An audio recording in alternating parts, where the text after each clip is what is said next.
wealth, power, success. Daniel Wright had it all, or so the world thought. At just 33 years old, he was one of America's youngest billionaires.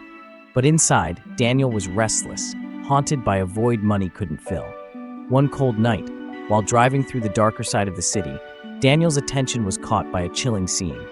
A woman, loud, aggressive, bitter, was screaming at two little girls no older than 10. Their clothes were ragged, their hair unkempt, and their faces carried the exhaustion of children who had seen too much pain too soon. The woman barked, "If nobody wants you brats, then maybe I'll just sell you myself." Her words cut through the night like a knife. Daniel pulled over, his heart pounding. He stepped out, walking toward them. "Hey, what's going on here?" he demanded. The woman sneered. "None of your business, rich boy. Unless you're buying." The twins, wide-eyed, clung to each other. Daniel felt a wave of anger rise in him, but he masked it with calm. "How much?" he asked, his voice low but steady. The woman scoffed. "A few hundred will do." "These kids ain't worth much anyway." Daniel's jaw tightened. He pulled out his wallet and handed her a thick wad of cash. "They're coming with me. Right now."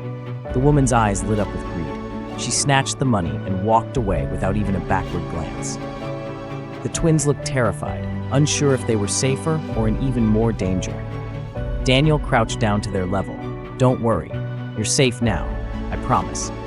But deep inside, Daniel had no idea that what he had just done would change his life forever. Daniel thought he was rescuing two strangers from abuse, but what he didn't know was that these twins carried a secret that could rewrite his entire past. Daniel brought the twins to his luxurious penthouse. For the first time in years, his empty home felt alive with small voices, shy footsteps, and the sound of laughter cautiously returning. The girls were frail but surprisingly strong-spirited. They clung to each other, protective and wary, as though the world had taught them that trust was dangerous. At dinner, Daniel served them warm food. The younger twin, Emma, looked at her plate, her eyes widening. "This is mac and cheese," Daniel smiled faintly. "Yeah." "Why?" Emma whispered. "It was our favorite when Mom was still here." The older twin, Ella, added softly. "Nobody's made it for us in years." Daniel's chest tightened. That was his comfort dish too, the one his late wife Lily used to make him when he was struggling through college. As the days passed, he noticed more. The twins' laughter reminded him of Lily's gentle giggle. Their eyes sparkled the same way hers once had. At night, Daniel sat alone, staring at old photos of Lily. She had died a decade earlier, or so he believed.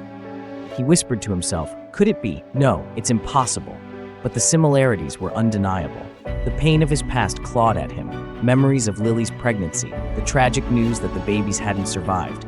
He remembered the funeral, the closed caskets, but something inside him told him he'd been lied to. His hands trembled as he picked up his phone. "I need the best investigators money can buy," he said firmly.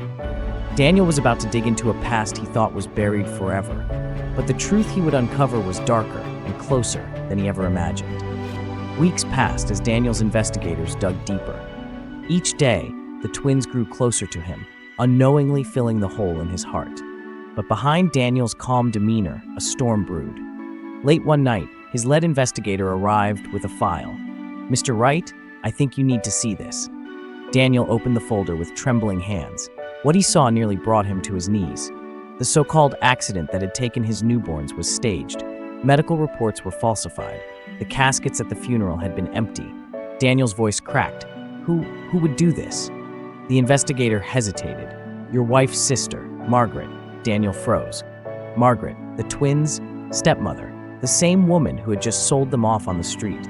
The investigator continued. "She convinced everyone the babies died. In reality, she took them and raised them in secret, exploiting them for money. Records show she collected government checks in their names and used them for scams." Daniel's chest heaved. Rage, grief, betrayal all hit him at once. Images of Margaret's smug face flashed in his mind. She hadn't just taken his children. She had stolen years of fatherhood, of love, of memories that could never be replaced. The next day, Daniel confronted Margaret. He found her in a dingy apartment surrounded by empty bottles. Why? Daniel's voice was low but dangerous. "Why did you take them from me?" Margaret laughed bitterly. "Because you had everything, Daniel. Money, power, and my sister. I had nothing. You didn't deserve them." Daniel's fists clenched, but his voice shook. "You ruined their lives. You ruined mine." Margaret smirked. "Well, at least now you finally got what you wanted." "Congratulations, Daddy." Her words cut deeper than a knife. Daniel finally knew the truth. But how would he tell the twins that he was their father, and that their entire childhood was stolen by the very woman who claimed to protect them? Daniel returned home, his mind racing. The twins were sitting on the couch, watching cartoons, their laughter echoing through the penthouse. For a moment, Daniel just stood there, tears welling in his eyes. He walked over, knelt down, and took their hands. "Girls, there's something I need to tell you." The twins looked at him curiously. Daniel's voice cracked. I'm your father." Silence. The world seemed to stop. Emma blinked. "Our daddy," Daniel nodded, tears streaming down his face. "Yes, I lost you when you were babies. I thought you were gone forever, but I never stopped loving you." Ella's lips trembled. "All this time, we thought nobody wanted us." Daniel pulled them into his arms, holding them tightly. "I wanted you. I searched for you in my heart every single day, and I'll never let you go again." The twins sobbed against his chest, whispering in unison, "We finally found you, Daddy." In that moment, Daniel's mansion didn't feel empty anymore. For the first time in years, he wasn't alone. But deep inside, Daniel knew this wasn't the end. Margaret was still out there, and justice had to be served. Daniel had finally reunited with his daughters. But could he protect them from the woman who had stolen their childhood? The final part will reveal everything. Days later, Margaret was arrested. The evidence Daniel's investigators had gathered was undeniable: fraud, child abuse, and years of exploitation. She would spend the rest of her life behind bars. But even with justice served, Daniel's heart still carried grief. He had lost years with his daughters that he could never get back. One night, as he tucked them into bed, Ella looked up at him. "Daddy, are you happy now?" Daniel smiled through tears. "Happier than I've ever been, because I have you." From that day forward, Daniel dedicated his fortune to rescuing children who had suffered like his daughters. He opened shelters, funded programs, and gave hope to thousands, always in Lily's memory. But the most healing moments were the simplest ones. One evening, Daniel fell asleep on the couch after a long day of work. He woke to find his daughters covering him with a blanket.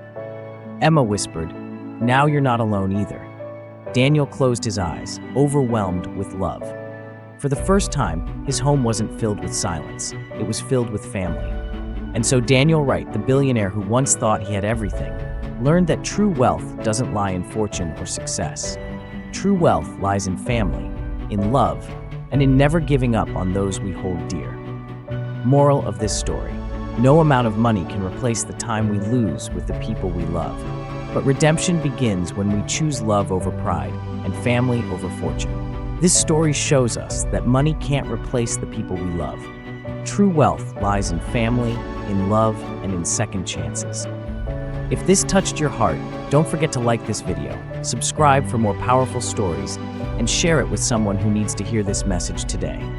And remember, we are not just telling stories, we're changing lives.